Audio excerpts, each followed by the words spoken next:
Okay, today let's talk about moisture in the atmosphere. My name is Hua Guan from School of the Environment, Flinders University. Now, this short presentation is about water vapor occurring in the atmosphere. We're going to talk about where's the source of water vapor and then under what condition water vapor will go into the atmosphere. And then also talk about the concentration and how to quantify this concentration of water vapor. And then to talk about spatial distribution of the water vapor in the atmosphere. Now, this content will be useful to understand precipitation processes and evaporation and transpiration processes.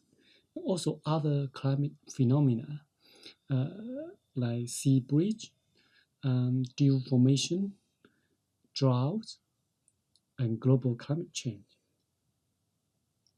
Now, first, let's look at these photos I took from the airplane, and you can see the steam emitting from source like intertree sites, I think.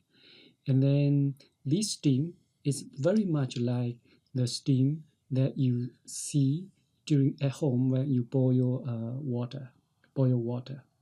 Now this steam actually is a liquid water drop, very small, so that's why you can see it. But after a while, this steam will disappear, right? It's when they diffuse into the air, it's gone. You can't see it. And that's because the liquid water drop and turn into water vapor. So that's why you can't see it.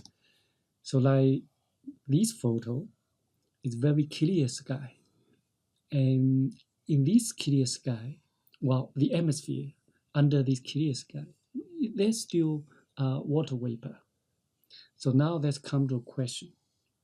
How do we quantify the concentration of vapor in the air? So there's a multiple way to quantify this. Now there's one quantity, we call it absolute humidity. Is defined as the mass of water vapor in a certain volume, well, it's unit volume of air. So to measure it, like you can do it. You take 1 cubic meter of air, and then you can take you took all the vapor out, and then weigh this vapor. So you get the unit of kilogram of water vapor per cubic meter of air. Now, another way to look at concentration is look at the mass, right? So you take a unit mass of air, like 1 kilogram of air, and then you can take all this vapor out and weigh it. So the unit is gram vapor per kilogram of air. Now, these graph show you a typical day in Adelaide, what the specific humidity is. So that data is from Adelaide Airport on 25th January 2012. So horizontal axis show you the time in the day, and then the vertical axis show you the specific humidity, and with unit is gram vapor per kilogram of air. So you can see on average, the specific humidity is about 10 gram vapor per kilogram of air. Now, one thing you may notice is during the afternoon time, the specific humidity increase. So there's some phenomena very common in Adelaide. So have some thought on that, and then we can come to this at the class. So on what caused this increase of specific humidity in the air during the afternoon. Now there are some other quantity we can use to describe the vapor concentration in the air, and probably more commonly used in our daily life. For example, relative humidity, dew point, and another one called vapor pressure. So this one probably you are not familiar. Now, to describe that one, let's look at one physical law called Dalton's law of partial pressures. Now, this law says the air pressure, we know atmosphere has a pressure, right? So the air pressure is contributed by the partial pressure from each component in the air, like oxygen, nitrogen, and water vapor, etc. Right? Now, the contribution, the proportion of this contribution is associated with the concentration of these components, like oxygen, nitrogen. Nitrogen concentration is very high in the air, so the contribution of the partial pressure, contribution of the pressure from nitrogen is very high. So now back to water vapor. So you see water vapor change, concentration change in the air. Now its partial pressure also change. So that's why we can use vapor pressure in the air to quantify the concentration of vapor in the air. Okay. Now come to concentration. You probably have some experience. At home, you dissolve salt in water. And then you can add water, salt, keep adding salt into water, and then dissolve it. And then you can find out there's some limitation of water, because you can't dissolve as much of salt in 1 cup of water, right? There's a limitation. So this limitation we usually call saturating, right? Saturation, concentration of salt in certain water. Now, similarly, for air to hold vapor, there is also an upper limit. So this upper limit, we call it capacity of air to hold water. Now, this graph shows you how this capacity change with temperature. Now, the graph vertical axis called vapor pressure, and then horizontal axis is air temperature. And there's a main black curve describe the saturation vapor pressure. Again, this vapor pressure is describe the concentration of vapor in the air. So you can see this capacity of air to hold water vapor actually increase with temperature, right? So for example, for air at the like 20 degree, we look at 20 degree from horizontal axis, find out 20 degree, that line going up, when that join the black curve, that define from on the vertical axis, you can read about 23, right? So this 23 MB is a unit called millibar. It's about 100, it's equal to 100 Pascal. So you can see that it's about 23 millibar. So that is the saturation vapor pressure at 20 degree. Now, if you increase this air to 30 degree, now that air, the same air can hold more water vapor. So it has a saturation vapor pressure. It's about 42 millibar. Okay. Now, with this, now we can think of the other two unit that we often hear in our daily life called dew point. So dew point is defined as the temperature that vapor start to condense, okay, out become dew, right? So that's why we call it dew point. So for example, if at 20 degree we have air, we have a vapor pressure at 20, right? At 20, then it's below the black curve. It means it's below the capacity of air to hold water vapor. So that's okay. But this air parcel cool down to like about 18 degree, cool down to 18 degree, then you can find out, oh, you can see dew start to form. So that temperature, we call it dew point, okay? Now, another one, relative humidity. Now, relative humidity is, there's no unit, or some people use the percentage, like 70%, or that actually is 0.7, right? So there's no unit for this relative humidity, and it's defined as a ratio of actual vapor pressure, so as to measure the vapor concentration in the air over saturation vapor pressure. So for example, if at 20 degree, we know that saturation vapor pressure about 23, right? So if at this time you have air vapor, actual vapor pressure is 12, for example, 12 millibar. Now use 12 divided by 23, you got about 50% or 0.5. Relative humidity is 0.5 or 50%. Okay, we can come to this discussion in class. Okay, now look at the what caused the vapor, where's the source of the vapor. Now, in the air, or in other words, so what required to vaporize water so that it become vapor and then can go into the air?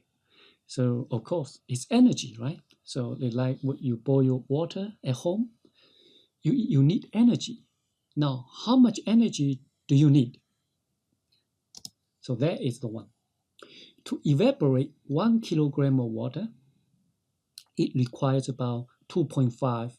Now this unit called megajoule is million joule, 2.5 million joule to evaporate 1 kilogram of water. So we have a specific term to talk about this, to describe this relationship. This is, we call it latent heat of vaporization. And you can see actually this vaporization with latent heat of vaporization is a function of temperature. Now, on land surface, where is this energy from? At home, we can use electricity or we can burn gas, right? But what about the natural environment? So that energy is from solar radiation. So here is the 2 days solar radiation measurement at Flinders University campus. So now there's another unit. You don't know this unit at this stage, don't worry. So it just tells you the energy flux density is per square meter per unit time, how much energy coming to the surface. Okay, so that's watt per square meter. Watt is joule per second. So it's joule per second per square meter. That's energy density, flux density to the surface. We measure it, right? So you can see a noon time, so that energy going to the maximum. So if you sum this energy, the whole day's energy, it's about 22.8 megajoule per square meter. So this energy, you can use, you have enough water, you can use this energy to evaporate water. So this energy can evaporate about 10 millimeter depth of water across that square meter area. Okay, so now here's interesting one question. Why latent heat of vaporization is a function of temperature? Think about it and then come to class and we have discussion. Another one. Why 22.8 megajoule per square meter can evaporate about 10 millimeter water? How do you come to that number, right? So again, we can come to the class or tutorial class, we can find this out ourselves, yourself. Okay, I'll help you. Okay, now we talk about this vapor concentration, but sometimes we also want to know what's the amount, not concentration. We want to know the amount of vapor. So these maps show you the total amount of vapor in the air. At any point on the land surface, you look up the whole air column in the atmosphere. How much water vapor there? So these tell you. Use unit like very similar to precipitation unit, like rainfall unit is millimeter. So any point, the vapor, with this we call it precipitable water vapor. Precipitable water vapor, okay, as unit millimeter. So this is derived from a satellite image in May 2009. So average for the whole 31 days in May 2009 to get this number. And then the different color here tell you there's a color bar, right? The warm color have a higher PW, and then the cool color is lower PW. Then you can see the majority, the high PW occurred in tropical area, right? Think about why, yeah, and then bring it to discussion in the class. Now, that previous slide we talked about the distribution of vapor amount in the atmosphere, right? But do you know that water vapor in the atmosphere actually has a color? Now, this color is not real color. It's something that for us can tell the source, the origin of the water vapor. So this map, actually I produced this map, and part of this map has been published. You can see there's a different color, but this color is not actual color. The color represent the one composition of isotopic composition in the water. So if you don't know isotope, don't worry. It's just something that allow you to tell different source of the water vapor.